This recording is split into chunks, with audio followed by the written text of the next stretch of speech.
தமிழ்நாடு அரசுக்கு சொல்லியிருந்தாங்க. அதை இவங்க தமிழ்நாடு அரசு விசாரணை நடத்தட்டும், என்ன அவுட்கம் வருதுன்னு பார்ப்போம். ஈடியிலிருந்து ஒரு குற்ற நடவடிக்கை அவர்களால் அறியப்பட்டு அது நகராட்சி துறைக்கு தெரிவிக்கப்பட்டிருக்கிறது. விசாரிக்கட்டும். விசாரித்து முடிவுகள் வந்த பிறகு என்ன முடிவு சொல்கிறார்கள் தமிழ்நாடு அரசாங்கம், நகராட்சி துறை என்பதை பார்த்துவிட்டு நாம் பேசுவோம். நிறைய மாநகராட்சியில இது மாதிரி ஊழல் குற்றச்சாட்டுகள் நிறைய இருக்கு. அதை அரசாங்கம் என்ன செய்யுதுன்னு பார்ப்போம். அதுக்கப்புறம் ஏன்னா விசாரணைன்னு வந்த பிறகு விசாரணை அறிக்கை வரட்டும். அதற்கு பிறகு என்ன தமிழ்நாடு அரசு இதுல என்ன செய்து ஊழல் செய்தவர்களை பாதுகாக்கிறதா, இல்லை அதை வெளிக்கொண்டு வருகிறதா, இல்லை யாராரு இதுல சம்பந்தப்பட்டிருக்கா என்கிறதா வெளியில தெரிய வரும்ல. அதுக்கு பிறகு நிதானமாக அதை பத்தி பேசுவோம். எடப்பாடி பழனிசாமி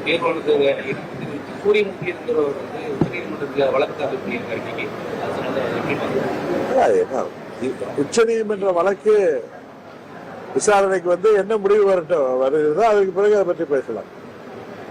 நாமவே ஒன்று பேச வேண்டாம்னு நினைக்கிறேன்.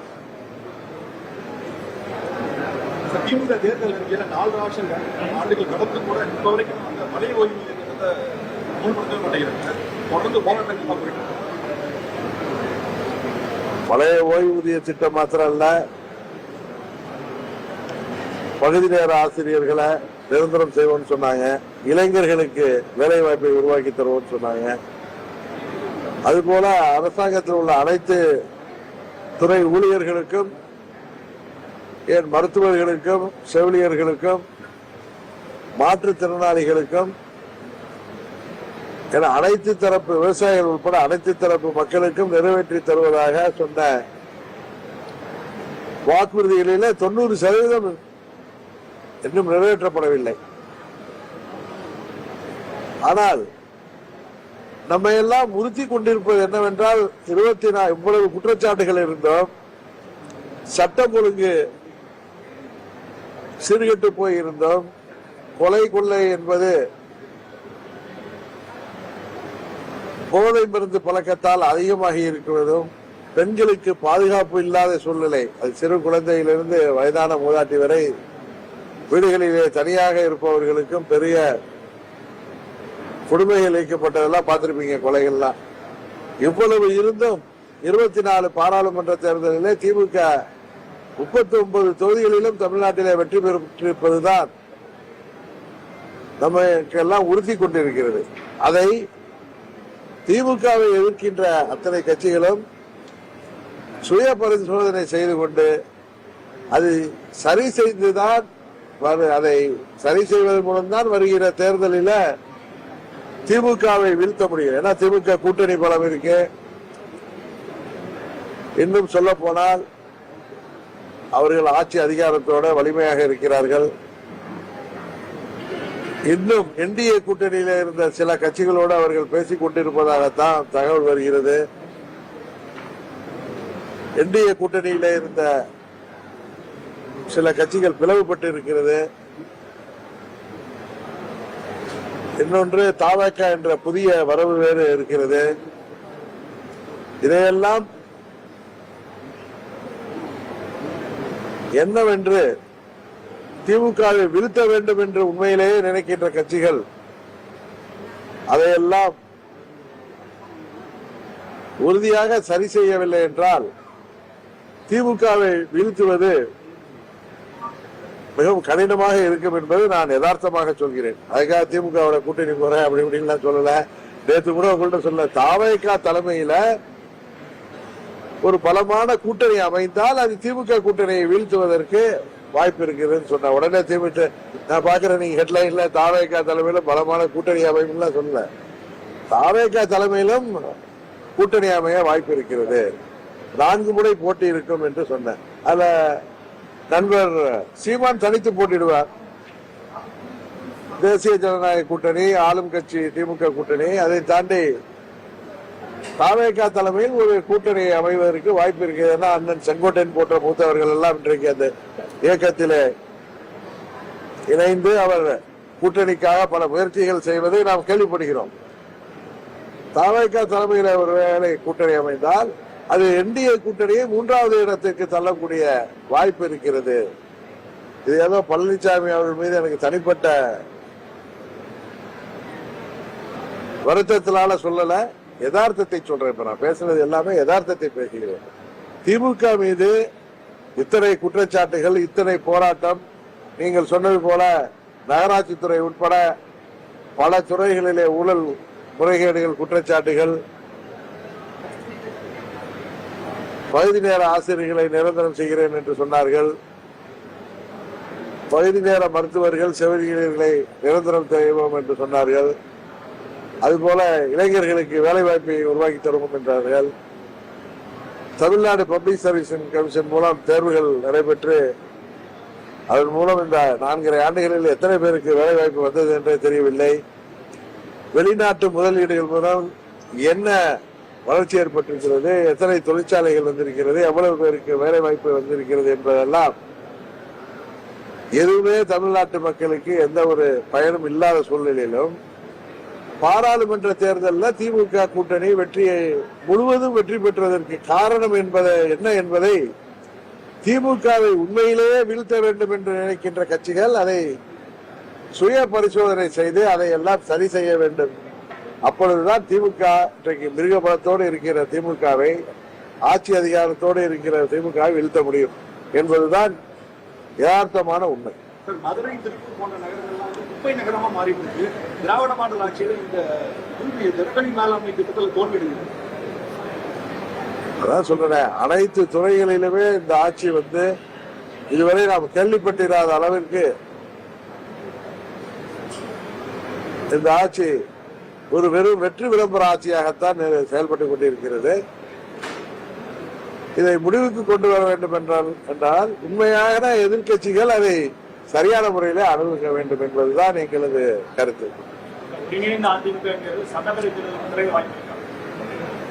அதான் சொன்னேன், ஒரு சிலரின் சுயநலத்தால, நேற்று கூட கோயம்புத்தூர்ல தான் சொன்னேன், ஒரு சிலரின் சுயநலத்தால விடுதிகள் போன்ற மூத்த நிர்வாகிகள் உட்பட பல பேர் இன்றைக்கு அந்த இயக்கத்தில் இருந்து நீக்கப்பட்டிருக்கிறார்கள். எங்களை எல்லாம் அவர்கள் சுயநலத்துக்காக நீக்கிவிட்டு எங்களை சந்திப்பதெல்லாம் அவர்களே எங்களை நீக்கிவிட்டு நாங்கள் துரோகிகள் என்கிறார்கள். துரோகம் செய்தவர்கள் எங்களை நீக்கிவிட்டு சர்வாதிகாரத்தனமாக துரோகிகள் என்கிறார்கள். இன்றைக்கு அந்த இயக்கம், புரட்சி தலைவர் கண்ட இயக்கத்துல சட்டத்திட்டங்களை எல்லாம் மாற்றிவிட்டு அந்த புரட்சி தலைவர் கண்ட அதிமுகவை இல்லை என்கிற அளவிற்கு அந்த இயக்கம் இன்றைக்கு மாற்றப்பட்டிருக்கிறது. அங்குள்ள எனக்கு தெரிந்து 99% தொண்டர்களும் சரி, நிர்வாகிகளும் சரி, மிகவும் மன வருத்தத்திலும் அதிருப்தியிலும் இருக்கிறார்கள் ஒரு சிலரின் சுயநல செயல்பாட்டால். அதனால் தேர்தலுக்கு முன்பு அங்குள்ள தூங்கிக் கொண்டிருக்கின்ற அல்லது தூங்குவது போல் நடிக்கின்ற நிர்வாகிகளும் தொண்டர்களும் சரியான முறையில் செயல்படவில்லை என்றால் தேர்தல் தருகின்ற பாடம் தான் தேர்தலுக்கு பிறகு அம்மாவின் தொண்டர்கள் எல்லாம் ஒன்றிணைந்து மீண்டும் புரட்சி தலைவர் கண்ட அதே சட்டத்திட்ட விதிகளோடு அதே பொலிவோடு அந்த இயக்கம் மறுமலர்ச்சி பெற வாய்ப்பு இருக்கிறது என்றுதான் நேற்று உங்களிடம் சொன்னேன், கோயம்புத்தூர்ல அதான் சொன்னேன். நீங்க சொல்ற மாதிரி இந்த அதிருப்தி இருக்கிறவங்க அதிமுக விலைக்கு மறுபடியும் வேற போறதுக்கான வாய்ப்பு இருக்காங்க. அதையெல்லாம் ஜோசியம்லாம் எனக்கு சொல்ல தெரியாது. 99% பேர் அண்ணன் செங்கோட்டையன் அவர் வெளியில போறதுக்காக இல்லையே, அவரை கெட்ட விட்டு சொல்லி நீக்கிட்டீங்க, அதுக்கப்புறம் வேற வழி இல்லை, அவருக்கு வீட்டுல போய் பொருளை போத்தி படுக்க முடியுமா? அவர் தனக்கு அநீதி இழைக்கப்பட்டதுன்னு அதை எடுத்து போராடுவதற்கு அவர் தாவேக்காவை போய் இணைஞ்சிருக்கார். அது அவருடைய விருப்பம். அவர் ஒரு மூத்த அரசியல் அனுபவம் உள்ள ஒரு நிர்வாகி, எங்களோடு நட்போடு இருக்கிறார், எங்களோடு பழகி கொண்டிருக்கார் என்பதற்காக எங்களோடு தான் வர வேண்டும் என்பது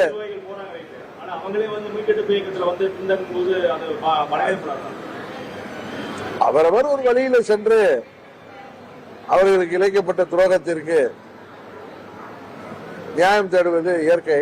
அதனால எல்லாம் எங்க கூட தான் வரணும்னு இல்லை, அவரவர் வழியில அதை பார்த்து யோசிப்பார்கள்ல மற்றவர்கள். அங்கே தூக்கி கொண்டிருப்பவர்கள் அங்கே என்ன செய்வது என்று தெரியாமல் அதிருப்தியில அமைதியாக இருப்பவர்கள் விழித்துக் கொள்ளவில்லை என்றால் என்ன ஏற்படும் என்பதைத்தான் அண்ணன் செங்கோட்டையன் அவர்களின் செயல்பாடு காட்டி இருக்கிறது. அதனால தேர்தலுக்கு முன்பு அங்கு உள்ளவர்கள் திருந்தினாலே ஒழிய அது நடப்பதற்கு வாய்ப்பில்லை என்பதுதான் எனக்கு.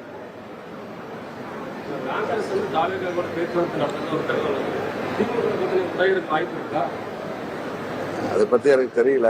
இல்ல நானும் உங்க மாதிரி ஊடகங்கள்ல பாக்குற செய்தி தான். எனக்கு பத்தி தெரியாத ஒன்றை நானா இட்டு கட்டி பேச விரும்பவில்லை.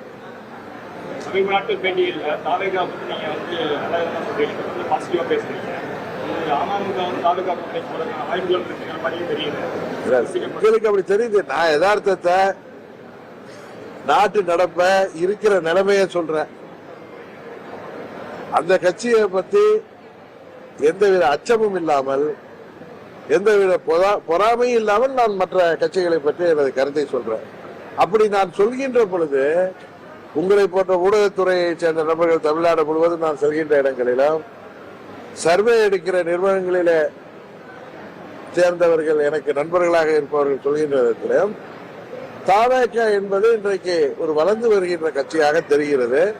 நான் முதலே சொன்ன ஆகஸ்ட் மாதத்திலே மறைந்த திரு விஜயகாந்த் அவர்கள் எப்படி 2006 தேர்தலில் வந்தப்ப அது எல்லா கட்சிகளையும் பாதித்து ஒரு இம்பாக்ட தமிழ்நாட்டு அரசியல் உருவாக்கினதோ அது போல விஜய் அவர்களின் வருகை. ஏன்னா காரணம் சினிமா துறையில 30 ஆண்டுகளாக ஒரு உச்சபட்ச நடிகராக இருந்து இன்றைக்கு அரசியலிலே வருகின்ற பொழுது இளைஞர்கள் இளம் பெண்கள் அவருக்கு நிறைய ஆதரவாக கூட்டங்களிலே திரள்வதெல்லாம் பார்த்த பிறகு எனக்கு உள்ள அரசியல் ஞானத்திலும் அரசியல் அனுபவத்திலும் மற்றவர்கள் சொல்வதிலும் வைத்து நான் யதார்த்தத்தை சொல்றேன். அதுக்காக நாங்க போயிடுவேன் அப்படின்னு நீங்க சொன்னீங்கன்னா அது சரியில்லை. ஸ்பாடிஷ் ஸ்பாடுன்னு சொல்ற அவ்வளவுதான். நாங்கள் எந்த கூட்டணிக்கு செல்ல வேண்டும் என்பதை பற்றி நாங்கள் முடிவெடுக்கவில்லை. நாங்கள் ஒன்றை மாத்திரம் சொல்கிறோம், அம்மா மக்கள் முன்னேற்ற கழகம் இடம்பெற போகின்ற கூட்டணி தான் வெற்றி கூட்டணியாக இருக்கும். அந்த கூட்டணி தான் ஆட்சி அமைக்கும். அம்மா மக்கள் முன்னேற்ற கழகத்தை தவிர்த்து விட்டு எந்த ஒரு கூட்டணியும் ஆட்சி அமைக்க முடியாது என்பது மாத்திரம் நிதர்சனமான உண்மை. இது அதீத நம்பிக்கையில் சொல்லவில்லை, உண்மை சொல்கிறேன்.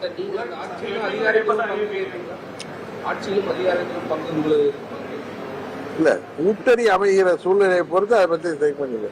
முதல்ல நாங்க எங்கள் கட்சியை பலப்படுத்தி வருகிறோம். 19, 21, 24 தேர்தலை தாண்டி தமிழ்நாடு முழுவதும் எங்கள் இயக்கம் பலப்பட்டு வருகிறது. எங்களை நாங்கள் தவிர்க்க முடியாத சக்தியாக வளர்ந்து கொண்டிருக்கிறோம். அதனால தேர்தல் நேரம் இன்னும் பிப்ரவரி, நான் தான் சொன்னேன், நேற்று கிளியரா சொன்னேன், ஜனவரி எப்படியும் தேர்தல் அறிவிப்பு கடந்த காலங்களில் பாத்தீங்கன்னா ஒன்று பிப்ரவரி லாஸ்ட் வீக் அல்லது மார்ச் ஃபர்ஸ்ட் வீக்லாம் வரும். எனக்கு தெரிஞ்ச அம்மா அவர்கள் பிறந்த நாளுக்கு முன்பு உறுதியாக அம்மா மக்கள் முன்னேற்ற கழகம் எங்கள் நிலைப்பாட்டை எங்களோட சில கட்சிகள் பேசுகிறாங்க, நாங்கள் அவர்கள் கூட்டணிக்கு வர வேண்டும் என்று அணுகுகிறார்கள். ஆனா அதெல்லாம் ஒரு முடிவுக்கு வராம நான் அதை சொல்வது மரியாதையாக நாகரிகமாக இருக்காது. அதனால நான் யதார்த்தத்தை சொல்கிறேன். எங்களுக்கு எல்லா வாய்ப்புகளும் பிரகாசமாக இருக்கிறது.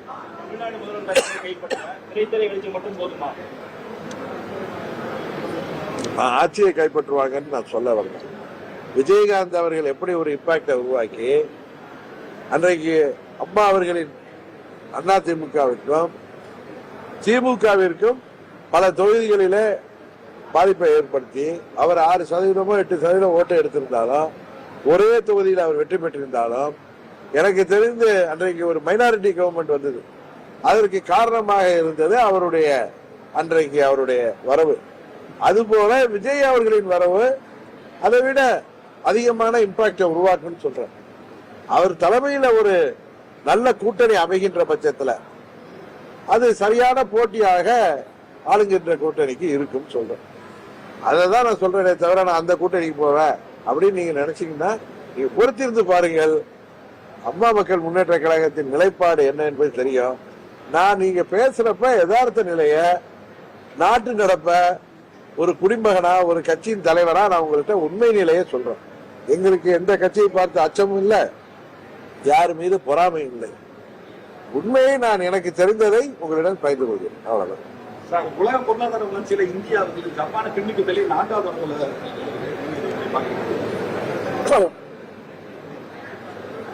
அதனாலதான் 24ல நாங்க மோடி அவர்கள் பிரதமராக வேண்டும் என்கிற ஒரே நோக்கத்தோடு எந்த ஒரு நிபந்தனையற்ற ஆதரவையும் நாங்கள் கொடுத்து தேசிய ஜனநாயக கூட்டணியில சேர்ந்தோம். காரணம், 3வது முறையாக மோடி அவர்கள் பிரதமராக வருகின்ற பொழுதுதான் இந்தியா உலக நாடுகளிலே ஒரு வல்லரசு நாடாக உயர்வதற்கான வாய்ப்பு இருக்கிறது என்கிற ஒரே காரணம் தான். இது அரசியல் காரணங்களை எல்லாம் தாண்டி நாட்டின் வளர்ச்சி, நாட்டின் பாதுகாப்பை மனதிலே கொண்டு நான் பலமுறை சொல்லியிருக்கேன். அந்த கூட்டணிக்கு சென்றோம். இன்றைக்கு நாங்கள் மோடி அவர்கள் மீதோ பாஜக மீதோ எங்களுக்கும் அவர்களுக்கும் எந்தவித கசப்புணர்வும் இல்லை. இடையில் ஏப்ரல் 11 வந்த பழனிசாமி அண்ணனின் நடவடிக்கைகள், அவரது அலங்காரமான பேச்சுக்கள், ஆணவத்தனமான நடவடிக்கைகள், எங்கள் தொண்டர்கள் எல்லோரும், நான் கூட சற்று பொறுமையாக இருந்து முடிவெடுப்போம், சில மாற்றங்கள் வரும் என்று எங்களிடம் முக்கிய தலைவர்கள் சொன்னதால் அதற்காக காத்திருந்தேன். ஆனால் எங்கள் நிர்வாகிகளும் தொண்டர்களும் கொதித்திருந்த காரணத்தினால் வேறு வழி இல்லாமல் நான் வெளியில் வந்தேன். அதான் போய் சொன்னேன், இதுல வேற யார் அண்ணாமலையில என்ன தோண்டி விடல, அது தவறான தகவல். நாங்கள் சுயமாக சிந்தித்து எங்கள் தொண்டர்கள் நிர்வாகிகளின் கோரிக்கையை ஏற்று வெளியேறும்.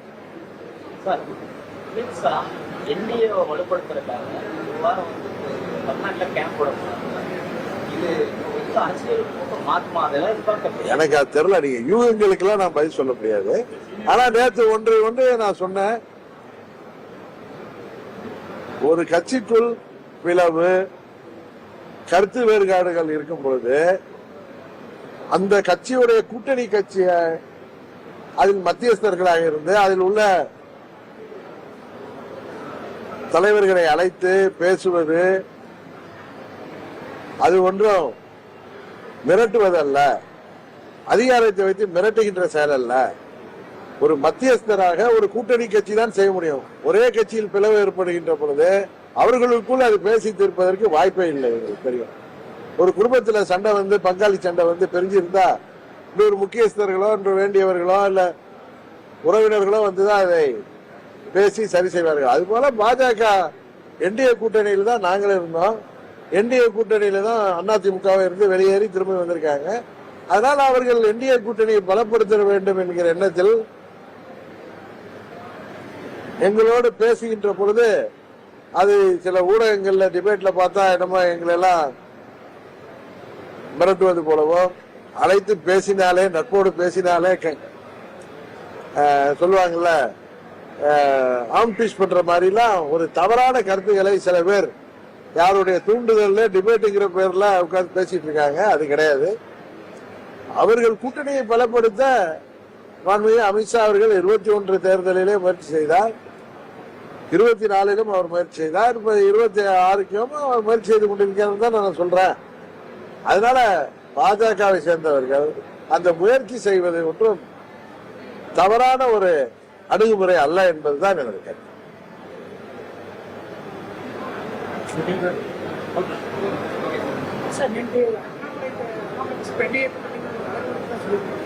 இல்லங்க, அவரை நேத்துட்டு இல்லைங்க, பொதுவாக என்னிடம் பேசும் பொழுது நாங்க இடையில தொலைபேசியில பேசுறப்பெல்லாம் அவர் என்ன வந்து நீங்க மீண்டும் இந்திய கூட்டணிக்கு வர வேண்டும் என்று ஒரு நண்பராக என்னை அவர் தொலைபேசியில் பேசும்போதெல்லாம் அழைப்பார். ஆனா அவர் போய் என்னை துண்டி விட்டு வெளியேற்றினார்னு, வெளியேறுவதற்கு காரணமாக இருந்துச்சுன்னு ஒரு தவறான ஒரு கருத்தை ஊடகத்தில் விதைக்காதீங்க. அது பல வருத்தங்களையும் பல பேருக்கு தர்ம சங்கடத்தையும் உருவாக்குகிறது சொன்ன. எங்கள் நட்பை தொடர்வதில் கூட, அரசியல் எல்லாம் தாண்டி ஒரு நல்ல நண்பர்களாக பழகுவதில் கூட அது தேவையற்ற தேசியங்களை உருவாக்குகிறது என்று சொன்னேன். இன்னும் முடிவு பண்ணலாம். சரி.